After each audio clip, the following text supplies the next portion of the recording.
balaghahu anna bani Amr bin Aufin kana bainahum syai'. Telah sampai kepada Nabi sallallahu alaihi wasallam bahwa telah terjadi pertikaian, pertengkaran di antara Bani Amr bin Aufin, Bani Amr bin Auf. Sampai itu Bani Amr bin Auf. Bani Amr bin Auf ini nanti akan kita banyak baca sejarahnya pada saat mempelajari tentang hijrahnya pertama Nabi sallallahu alaihi wasallam ke kota Madinah. Ketika Nabi berhijrah dari kota Mekah ke kota Madinah, itu bukan lewat jalan yang biasanya dilewati oleh orang biasa. Maka perjalanannya cukup panjang, juga berhari-hari. Sebelum Nabi SAW sampai ke kota Madinah, beliau sempat singgah di satu perkampungan dan mendirikan masjid di sana. Masjid yang pertama kali dibangun adalah masjid apa, Pak? Sebelum kota Madinah, Masjid Quba. Nah, kabilah yang ada di sana diantaranya adalah kabilah Bani Amr bin Auf. Bani Amr bin Auf ini salah satu kabilah yang menyambut dengan datangnya Nabi Shallallahu Alaihi Wasallam. Maka punya perhatian khususlah Rasul kepada kabilah ini. Ketika sampai telah terjadi pertikaian di antara mereka, yang saat itu mereka tinggal di Quba, mereka tinggalnya di Quba, sementara Nabi tinggalnya di Madinah. Posisi Masjid Nabawi sekarang itu, para jamaah, Masjid Nabawi dengan seluruh pagarnya, itu dulu perkampungannya para sahabat. Perkampungannya para sahabat. Masjid itu kan dulu enggak, Masjid Nabawi dulu kan enggak seluas itu. Tapi itu perkampungan, Pak. Maka sudah keluar daripada itu, kita ke Quba, itu sudah bagian daripada keluarnya daripada Quba, Pak. Jadi ke sana Nabi sallallahu alaihi wasallam. Begitu dapat kabarnya terjadi pertikaian, Nabi keluar. Rupanya pertikaian yang terjadi itu cukup pelik. Fahabisa Rasulullah sallallahu alaihi wasallam. Maka Rasul sallallahu alaihi wasallam tertahan di sana cukup lama. Pada saat Rasul sallallahu alaihi wasallam berada di sana, fahanatil ula, tiba-tiba datanglah waktu sholat. Di mana posisi sahabat berada di kota Madinah, di Masjid Nabawi. Nabi berada di Quba. Nah, ketika kemudian sudah datang waktu sholat, azanlah muadzin Nabi sallallahu alaihi wasallam, sahabat Bilal bin Rabah azan. Selesai azan, ini Pak, sahabat Bilal itu tidak akan melaksanakan iqamah kecuali kalau sudah mendapatkan isyarat dari Nabi sallallahu alaihi wasallam. Nabi keluar memberikan isyarat kepada Bilal, baru kemudian beliau akan qomat. Makanya nanti pembahasan yang mungkin bisa dibahas dari bagian ini para jemaah di istikhrajnya adalah interval waktu yang kita buat antara azan dengan iqamah itu seperti apa. Kita biasanya antara azan sama iqamah ada Pak, ada interval waktunya. Nah, kalau dulu di zaman Rasul sallallahu alaihi wasallam, antara azan dan iqamah, ukuran waktunya yang dipakai itu apa? Ukuran yang dipakai waktunya adalah mereka akan menunggu, sahabat Bilal akan menunggu sampai mendapatkan isyarat dari Nabi sallallahu alaihi wasallam di waktu itu. Nah, setelah azan kemudian menunggu kedatangan Nabi sallallahu alaihi wasallam. Tadi sudah disebutkan di bagian awal. Pertikaian ini cukup panjang, cukup pelik, hingga Nabi kemudian belum bisa pulang. Sementara ini, waktu iqamah dari waktu yang biasanya sudah diperkirakan ketika Rasul sallallahu alaihi wasallam ada, itu sudah lewat. Maka bagaimana ini? Mau menunggu kedatangan Nabi sallallahu alaihi wasallam yang belum pasti kapan baliknya, atau langsung laksanakan iqamah? Konsekuensinya kalau laksanakan iqamah, maka akan datang, maka siapa yang jadi imam? Bagaimana nanti kalau ternyata di tengah-tengah sholat datanglah Rasul sallallahu alaihi wasallam? Maka saat itu yang dilakukan oleh sahabat Bilal adalah beliau mendatangi salah seorang sahabat. Makanya kalau ditanya nanti apakah ada yang pernah jadi imam di masa Rasul sallallahu alaihi wasallam dan Nabi tidak sakit? Kalau sahabat Abu Bakar, pada saat beliau menggantikan Rasul sallallahu alaihi wasallam, pada saat sebelum wafatnya Rasul sallallahu alaihi wasallam, beliau kan digantikan oleh sahabat Abu Bakar. Itu ada nasnya, Pak. Ada perintahnya. Yang gantikan adalah sahabat Abu Bakar. Makanya ketika sahabat Umar mau maju, itu ditegur oleh Rasul sallallahu alaihi wasallam. Apakah kalian ya'ba itu enggan untuk melaksanakan perintah Nabi sallallahu alaihi wasallam? Cuma yang dari hari Kamis digantikan, Kamis, Jumat, Sabtu, Ahad, Senin sampai wafatnya Rasul sallallahu alaihi wasallam, itu nas perintahnya ada. Sementara peristiwa yang di dalam hadis ini, itu nas perintahnya nggak ada. Siapa yang boleh jadi imam? Yang saat itu adalah posisi Nabi dari Quba ke Madinah. Quba itu jauh, Pak. Tidak terlalu jauh juga. tapi tidak terlalu dekat juga. Maka saat itu yang dilakukan oleh sahabat Bilal, nunggu, Nabi nggak datang juga. Maka beliau datang ke salah seorang sahabat, sambil kemudian beliau tanya, wa qad hanatis sholatu fahallaka anta umman nas. Ini waktu sholat sudah hampir tiba, Rasul juga belum datang. Maka beliau datangi sahabat ini tanpa bermusyawarah dengan sahabat yang lain. Bukan maksudnya meninggalkan musyawarah, Pak. Tapi seandainya pun nanti diadakan musyawarah, kayaknya sahabat semua sepakat, pasti ini akan disuruh jadi imam. Siapa? Sebelum peristiwa disuruh menjadi imam pada masa menjelang wafatnya Rasulullah SAW, di hadis ini yang didatangi oleh sahabat Bilal adalah sahabat Abu Bakar Siddiq radhiyallahu anhu. Fahallaka anta umman nas. Wahai sahabat Abu Bakar, mau enggak jadi imam buat orang-orang ini? Tanggung jawabnya berat. Rasul SAW itu masih ada, satu. Yang kedua, nasnya itu enggak ada. Nas perintah dari Nabi untuk menggantikan imam itu juga enggak ada. Dan yang ketiga, nanti kalau di tengah-tengah sholat Rasul SAW datang, itu bagaimana? Hadis ini dalam fikih Pak cukup pelik para jemaah. Maka pada saat kemudian ditanya seperti itu, sahabat Abu Bakar jawabnya gini, mau jadi imam? Naam, insyi'ta. Saya mau. Kalau sahabat Bilal yang tunjuk, saya mau. Tidak berani Pak terima bulat-bulat. Oke, saya gantikan. Tapi bilang saya terima kalau sampai yang mau. Maka saat itu kemudian fa'aqama Bilal wa taqaddama Abu Bakrin fakabbara nas. 3. Setelah disetujui oleh sahabat Abu Bakar, maka sahabat Bilal fa'aqama iqamah. Fa taqaddama Abu Bakar, sahabat Abu Bakar maju jadi imam. Pada saat itu kemudian fakabbara nas. Orang-orang tidak ada yang berbeda pendapat bahwa kenapa sahabat Abu Bakar yang jadi imam. Begitu sudah maju beliau jadi imam, mereka sholat. Iskal terjadi pada saat pertengahan sholat dilaksanakan. Ja'a Rasulullah SAW. Di tengah-tengah sholat berjamaah ini, tiba-tiba datanglah Rasul SAW.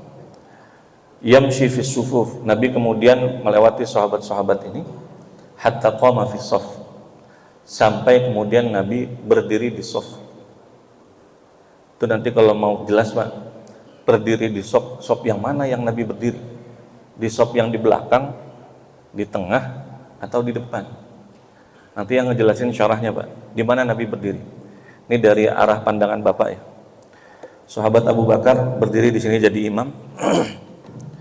Di sini kemudian para sahabat Nabi SAW. Syarahnya nanti menjelaskan, Nabi kemudian datang sampai ke shaf. Shaf mana Pak? Bukan di shaf depan. Nabi berdiri kemudian bersampingan dengan sahabat Abu Bakar Siddiq radhiyallahu anhu. Sampingan Pak. Dari arahnya sudut pandang Bapak ya.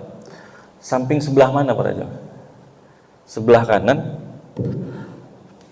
atau sebelah kiri Pak? Kalau kita sholat ingin berjamaah ya sama orang ya, datang ikut ya, biasanya ke sebelah mana Pak? Kanan ya, berarti kan begini ya dari sudut pandang Bapak.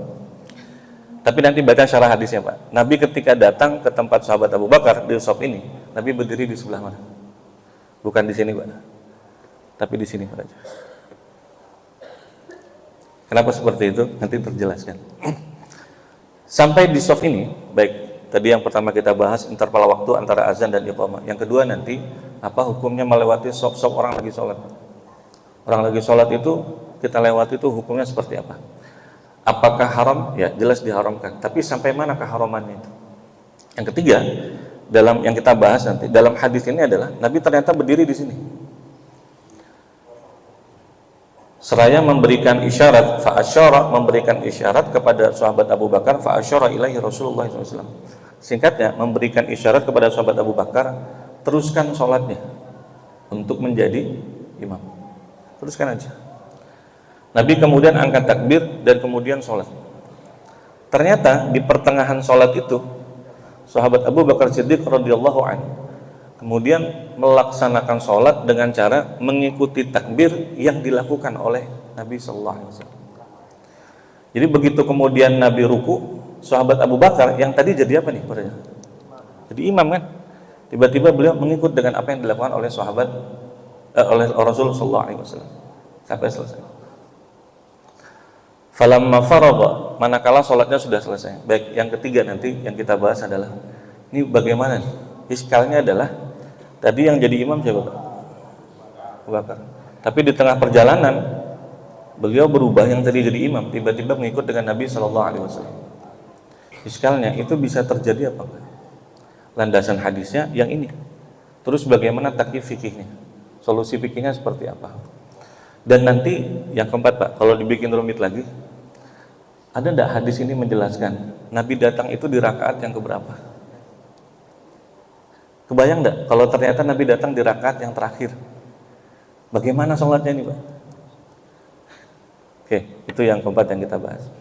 Selesai sholat, yang saya lewatkan Pak dari hadis ini adalah ketika Rasulullah SAW datang melewati shaf dan kemudian sampai kepada para sahabat, sampai kepada sahabat Abu Bakar, itu sahabat-sahabat yang ada di belakang itu melakukan at-tasfiq. Tasfiq itu gini, memberikan isyarat, bukan sahabiah ya Pak, ini sahabat laki-laki. Saya bacakan hadisnya Pak. Wajah Rasulullah SAW yamshi fi sufi hatta qama fi shaf wa akhadha an-nasu fi tasfiq. Ketika Nabi kemudian lewat, sahabat yang dari mulai belakang, tengah, dari perjalanan Rasul SAW sampai ke depan itu melakukan tasfiq, memberikan isyarat kepada sahabat Abu Bakar bahwa saya Rasulullah datang. Pertanyaannya, kita kalau memberikan sesuatu peringatan atau teguran terhadap imam pakai tasfiq atau subhanallah? Tapi hadis ini Pak pakai tasfiq. Begitu kemudian tepukan itu terdengar oleh sahabat-sahabat yang lain, maka mereka paham bahwasanya Rasul SAW datang. Yang masih belum paham itu satu Pak, sahabat Abu Bakar. Ini yang kemudian masih belum paham. Sampai kemudian yang melakukan tasfiq itu, wa akhadhan nasu fit tasfiq wa kana Abu Bakar la yatafitu fi sholati falamma aktsaran nas. Manakala hampir satu masjid yang melakukan tasfiq itu memberikan peringatan, baru beliau sadar. Yang kelima nanti turunannya adalah bagaimana kalau ternyata imam melakukan kesalahan, makmum menegurnya sudah, tapi imam yakin bahwa dia tidak salah. Kata imam, saya sudah rakaat yang ketiga nih. Kata makmum, masih rakaat yang kedua. Maka ditegur, subhanallah. Imamnya bilang, enggak, saya rakaat yang ketiga. Imamnya yakin, makmumnya yakin. Tapi kalau yang sudah bilang subhanallah satu masjid, itu kira-kira yang salah siapa? Nah saat itu, ketika sudah hampir satu masjid yang melakukan tasfiq, baru beliau sadar. Barulah kemudian beliau mundur. Falamma faragha, ketika selesai sholat, yang pertama dibicarakan oleh Nabi Sallallahu Alaihi Wasallam bukan tentang pergantian ini Pak. Ini selesai, tidak ada dibahas. Yang justru ternyata ditegur oleh Nabi Sallallahu Alaihi Wasallam, malakum. Malakum itu malak. Malak itu kenapa kalian? Hina nabakum syai'un fi shalah. Ketika kalian ingin menegur orang lain di dalam sholat. Akhadtum fi tasfiq, kalian mulai dengan tasfiq seperti ini. Idlabat tasfiq lin nisa. Yang melakukan tasfiq seperti itu hanya perempuan. Manabau syai'un fi sholati, tetapi siapa yang menegur orang lain di dalam sholat, faliyaqul, katakanlah subhanallah. Setelah itu kemudian sahabat Abu Bakar juga ditanya, kenapa tadi disuruh tetap jadi imam tapi kemudian malah ngikut dengan Nabi SAW? Nggak dibahas Pak di situ. Benar atau tidak, ini bagaimana takyif fikihnya. Tapi cuma bilang, kenapa tadi sudah diisyaratkan masih tetap kemudian mengikut dengan Nabi SAW? Maka kemudian dijawab, apakah saya mau menjadi imam sementara Rasul SAW itu masih hidup? Baik. Yang pertama, mudah-mudahan yang kejadian seperti ini Pak, yang tadi itu imam tiba-tiba di tengah jalan berubah jadi makmum. Nanti kalau mau buka, baca Pak, nama kitabnya Bughiyatul Mustarsyidin, Syekh Abdurrahman Masyhur, itu di MUI Pak, termasuk bahan rujukan. Kalau mau yang lebih pendeknya, baca kitab namanya Kashful Qana. Hadis itu kemudian ditakyif fikih. Takyif fikihnya adalah bagaimana dengan sholat yang dilaksanakan di waktu itu, bahwa di tengah jalan tiba-tiba berubah. Saya singkatkan saja Pak, jawabannya adalah jaza wa sahha. Jaza boleh dan kemudian sah. Imamnya maju, nanti kasus fikihnya begini Pak. Ketika datang ke satu masjid,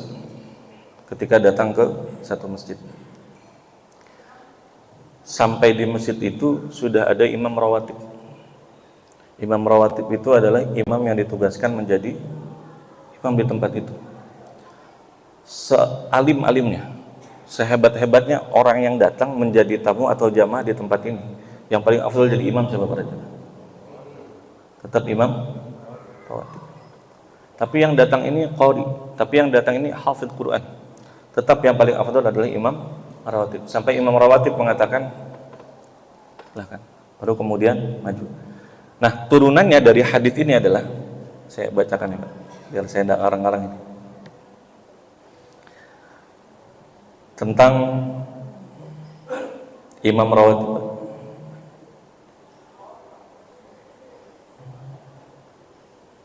Nah, kalau seandainya ada orang yang datang kemudian jadi imam, padahal dia bukan imam rawatib, baik tanpa izin dari imam rawatib atau dengan izin daripada imam rawatib, kalau seandainya dia ingin maju sampai ke depan dan menggantikan imam yang ada, yang datang belakangan ini imam rawatib. Dalam hadis tadi itu yang datang belakangan adalah Rasul Shallallahu Alaihi Wasallam. Bolehkah dia menggantikan dengan imam yang ada? Jawabannya Pak, soha jaza, sholla khalifatahu wa shoral imamu ma'muman. Maka yang tadi itu imam berubah menjadi makmum. Jaza dalika wa soha, itu jaza boleh dan kemudian sah. Dasarnya hadis yang terjadi di dalam hadis ini para jemaah. Ini hadis ini bukan nyuruh kita sholat begini Pak, tapi cuma ingin memberikan isyarat dengan dua hal. Yang pertama satu, apa itu? Tentang kedudukan imam rawatib itu luar biasa. Makanya nanti kalau imam rawatib itu kedudukannya luar biasa, maka yang kedua adalah orang yang berada di bagian belakang itu punya tanggung jawab besar juga untuk membantu dengan imam rawatib. Maksudnya begini, ini kita ada berapa shaf. Di shaf ini yang paling afdol shafnya shaf yang keberapa? Shaf depan. Yang kedua lebih baik daripada shaf yang ketiga. Yang ketiga lebih baik daripada shaf yang keempat. Tapi di shaf yang pertama ini yang paling afdol yang mana lagi Pak? Sebelah kanan apa belakang imam Pak?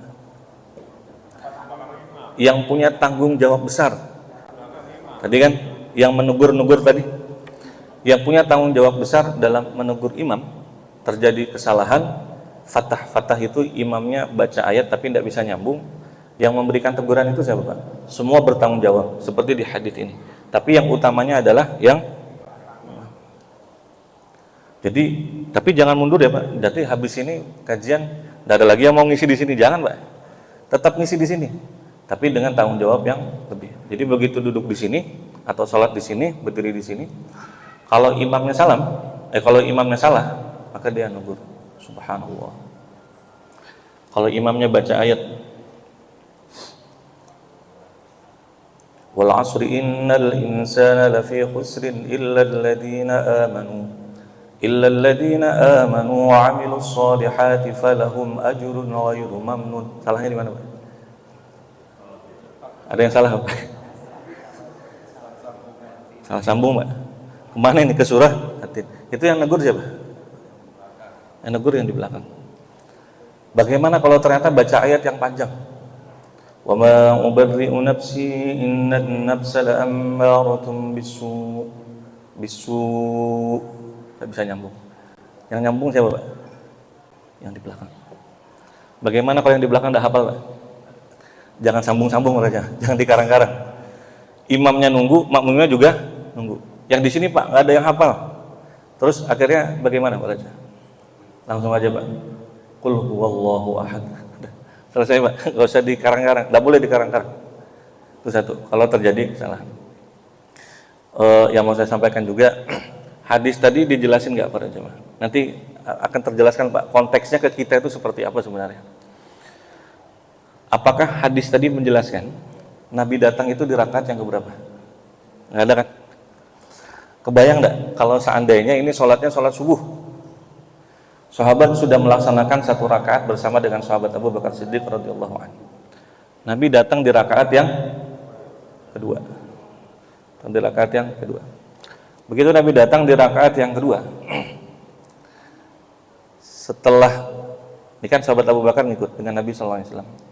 Setelah Nabi Sallallahu Alaihi Wasallam sujud yang kedua,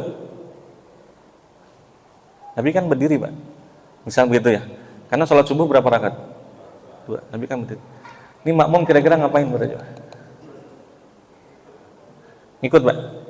Kalau ngikut berarti sholat subuhnya berapa rakaat? Nah, Pak. Nanti yang akan terpakai ke konteksnya kita sekarang, kalau yang terjadi sebaliknya nanti. Baik, jawabannya yang dilakukan oleh makmum adalah intadhara wa jalasa. Makmum dan semua yang ada di belakang intadhara, menunggu, wa jalasa, dalam keadaan duduk, Pak. Wasallama bisalamil imam, dan kemudian akan salam bersama dengan salamnya imam. Nah, konteksnya ke kita sekarang adalah kalau kejadiannya dibalik. Kejadiannya begini, Pak. Bolehkah imamnya sholat sunnah, makmumnya sholat wajib? Satu. Yang kedua, bolehkah imamnya sholat wajib, makmumnya juga sholat wajib, tapi dengan dua sholat yang berbeda? Makmumnya sholat maghrib, imamnya sholat isya. Nah, satu, bolehkah berjamaah dengan orang yang sedang melaksanakan sholat sunnah? Boleh nggak, Pak?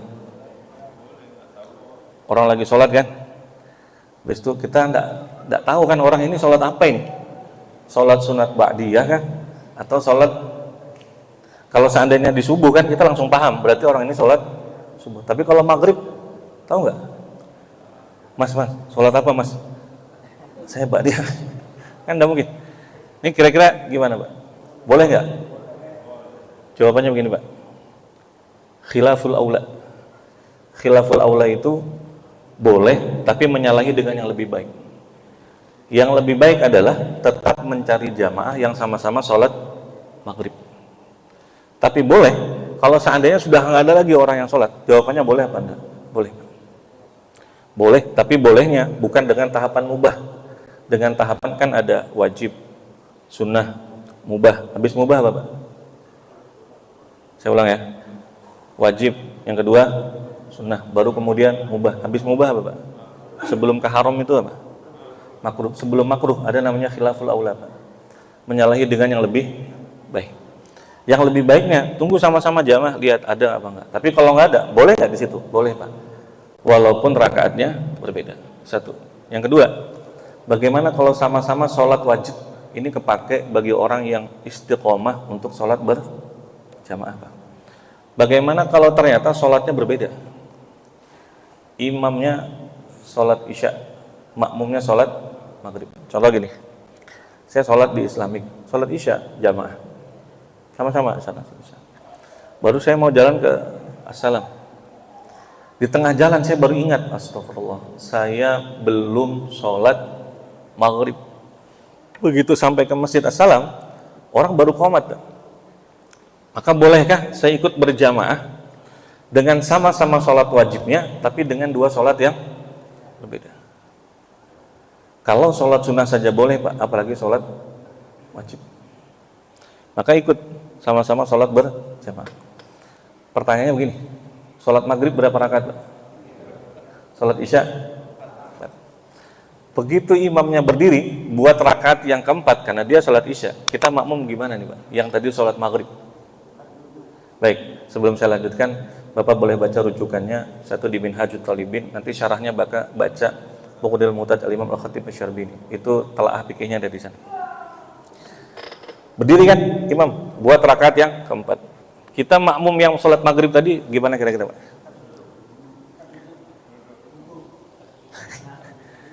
Boleh berdiri nggak, Pak? Batal, Pak, kalau berdiri. Kenapa? Tapi saya banyak dosa, Ustaz. Saya tadi sholat nggak sholat kan dosanya banyak, maka maghribnya saya mubah jadi 3 jadi 4. Nggak bisa, Pak. Sholat maghrib itu walaupun dosanya banyak tetap berapa rakaat, Pak? Ya tetap 3. Terus bagaimana? Sama kayak tadi, intadhara wa jalasa, menunggu dalam keadaan duduk, wasallama. Sebenarnya ada 2, Pak. Pilihan yang pertama, satu mufaraqah, berarti berpisah dengan imamnya. Cuma kalau berpisah maka berarti jamaahnya berhenti. Atau yang kedua, intadhara, duduk, wajalasa, dalam menunggu dalam keadaan duduk, wasallama bisalamil imam, dan salam nanti bersama-sama dengan imam. Cuma pertanyaan saya begini, Pak Raja, kalau duduk aja di situ, kira-kira setelah selesai sholat orang bertanya-tanya nggak kira-kira? Sholat macam apa lagi nih mas? Malah gitu. Baik, yang terakhir para jamaah yang dirahmati Allah. Tadi interval waktu belum saya jelaskan ya Pak.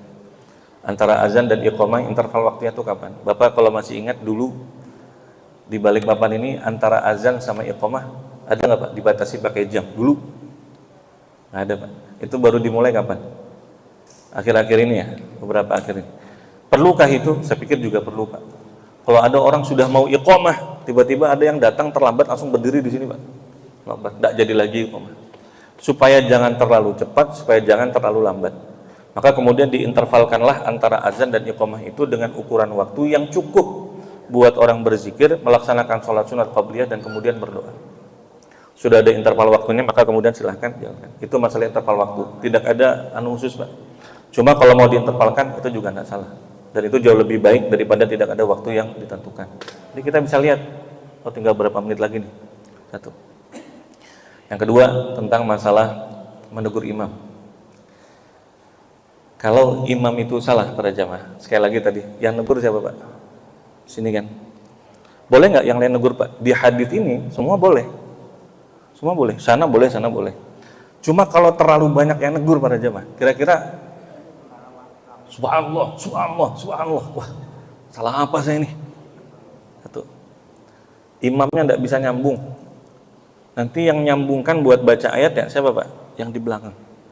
Kalau yang ngasih masukan buat nyambung itu 7 orang, kira-kira gimana Pak? Yang mana ini? Ini Pak, ini ada berapa lantai nih para jemaah? 2 ya.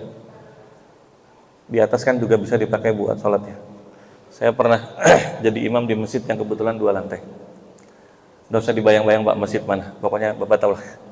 Sholat ya 2 lantai. Saya jadi imam di sana Pak.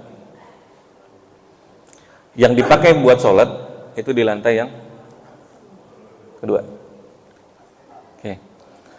Sholat di bagian lantai bawah itu dibuka sebenarnya buat yang sepuh-sepuh yang tidak bisa naik ke atas pakai tongkat. Tapi ternyata di bawah juga banyak Pak yang sehat-sehat. Dibuka, itu ruang utamanya di atas. Waktu itu sholat zuhur.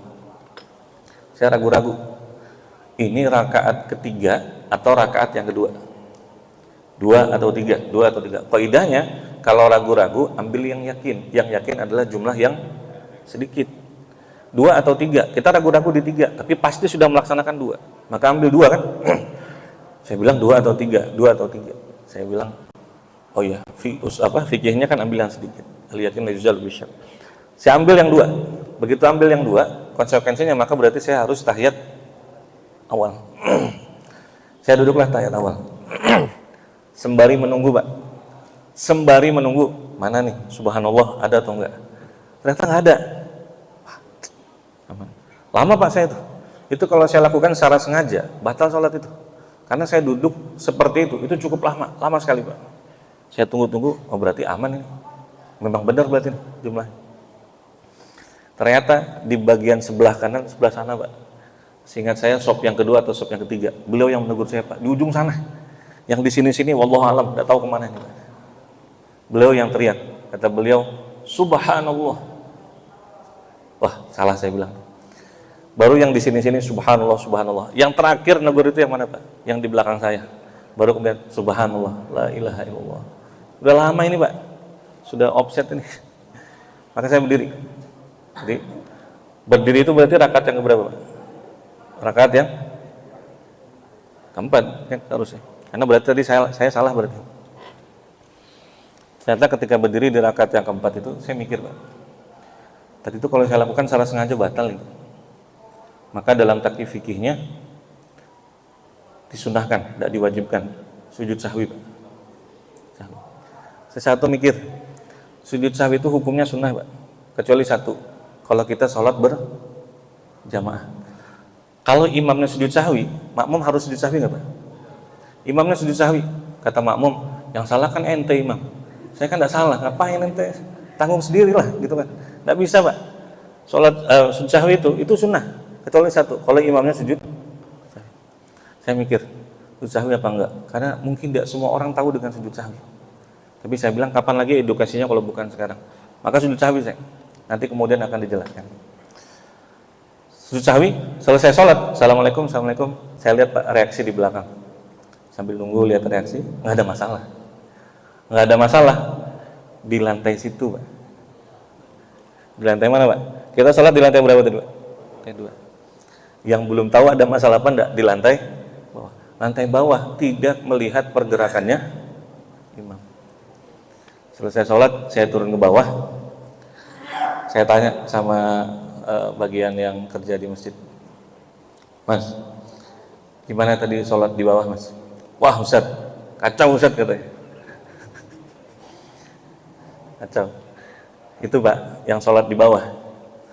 Kalau lampu mati Pak, sholat isya, suaranya kan nggak nyampe ke bawah, yang tadi sholat di atas. Itu kira-kira gimana Pak yang di bawah? Kacau nggak? Itu kebetulan Pak, begitu Ustadz. Gimana tadi Mas di bawah? Wah kacau Ustadz katanya. Sampai ada yang komentar begini katanya, itu imam siapa sih? Baru ke imamnya itu katanya. Padahal sudah lama Pak imam situ saya. Itu imam siapa sih katanya? Wah, oke. Apa Mas kacaunya? Ini sholat apa? Duhur kok 5 rakaat. Berarti yang salah tadi dihitung Mbak. Lihat, yang salah saya sempat duduk itu, dia hitung tuh. Sholat apa ini katanya? Itu belum selesai sekali. Sekali berikutnya adalah, Mas saya mau tanya, tadi pas sujud sahwi, yang di bawah ini sujud sahwi enggak? Aduh Ustaz, ada yang sujud sahwi, tapi banyak juga yang enggak sujud sahwi katanya. Wah, saya bilang. Terus saya tanya, terus sampean gimana Mas? Sampean gimana? Saya sujud. Kenapa sujud Mas? Saya lihat kiri kanan dulu sebelum sujud tadi. Dia cerita gitu Pak. Saya lihat kiri kanan. Begitu saya lihat banyak yang sujud, saya sujud. Nah saya juga lupa sampaikan, sujud sahwi itu berapa kali sujud Pak? 2. Berapa kali sujudnya Mas? Saya pertama sekali Ustaz. Habis itu saya lihat lagi kiri kanan, sujud lagi, ya saya sujud lagi Ustaz katanya. Bayangkan Pak. Seingat saya pernah sampaikan hadis susun tentang sujud sahwi di masjid ini para jamaah. Artinya begini Pak, jamaah itu pahalanya besar. Sop-sop yang ada di ini Pak, itu juga pahalanya besar. Kita berada di bagian depan ini dari sini, itu pahalanya juga besar. Maka ambil dan raih pahala-pahala itu, tapi di saat yang sama pelajari juga tentang hukum, tata cara, dan serta fikihnya. Supaya nanti kalau pahalanya besar, biasanya Pak, tanggung jawabnya juga besar. Baik, sedikit yang disampaikan, mudah-mudahan bisa bermanfaat buat kita semua. Hadis ini juga memberikan gambaran kepada kita, deskripsinya adalah betapa banyaknya peluang kalau kita tidak sempat jamaah di pertama, masih banyak kesempatan buat bisa melaksanakan sholat berjamaah. Sebelum saya tutup para jamaah, ada pertanyaan? Silahkan Pak. Kalau pada saat kita sholat berjamaah, kita jadi imam, makmumnya perempuan, semuanya perempuan, maka di tengah-tengah sholat kita batal ya, nggak boleh gengsi loh ya, kalau batal harus keluar loh. Wah malu saya ini gitu. Keluar Pak, siapa yang kemudian jadi imam? Maka salah satu dari perempuan itu taqaddama qalilan. Taqaddama qalilan itu Pak, bukan maju seperti majunya kayak gini ya Pak, enggak, tapi taqaddama qalilan, maju sedikit sebagai bentuk isyarat bahwa dia jadi imam, baru kemudian mengimami jamaah yang ada. Boleh seperti itu? Boleh Pak. Imam perempuan itu berada di mana Pak? Wasatohunna, di tengah-tengah aja, dan kemudian maju sedikit. Itu ya Pak. Ini mumpung Bapak tanya, saya lupa sampaikan nih Pak. Kalau imamnya batal kan yang maju di belakang ya Pak. Kalau batalnya di sujud gimana Pak? Lagi sujud kan, jangan makmum di belakang, kok lama sekali imam ini sujudnya, doa apa yang dia baca di sujud ini? Ternyata sudah hilang Pak imam, karena dia batal gitu loh. Ini kira-kira gimana yang di belakang? Sujudnya sujud pertama lagi, bukan sujud kedua. Gimana Pak? Makanya nanti imamnya pun juga ada adabnya Pak. Beritahukan kepada yang di belakang, Pak, saya batal. Apakah dia ngesot maju ke depan Pak? Nggak usah. Tetap di situ saja dan nyarikan suara bahwa dia jadi imam. Nanti kalau sudah berdiri, baru kemudian itu kalau batalnya di sujud Pak. Kalau batalnya di sini, iyyaka na'budu wa iyyaka nasta'in, batal. Keluarlah beliau. Majukan yang di belakang, maju ke depan. Begitu sampai ke depan, baca apa dia Pak? Sambung atau ulang dari pertama? Itulah maksudnya. Mana Pak? Terjadi khilaf di antara para ulama as-salaf. Sebelah sini ulang, sebelah sini sambung aja gitu Pak. Baik. La sholata liman lam yaqra bi Fatihatil Kitab. Hadis Nabi sallallahu alaihi wasallam. tidak ada sholat, tidak dihukumi sholat kecuali dia baca surah Al-Fatihah di dalam sholatnya. Kalau dia baca nyambung, Mbak, ihdinas siratal mustaqim, dia sambung, maka berarti Fatihahnya sempurna nggak pada jemaah? Imamnya batal, iyyaka na'budu wa iyyaka nasta'in. Keluar kan? Saya maju. Begitu saya maju, saya baca ihdinas siratal mustaqim. Bagi saya baca Fatihah sempurna nggak pada jemaah? Enggak, Pak. Karena saya langsung loncat ke ayat yang tadi itu.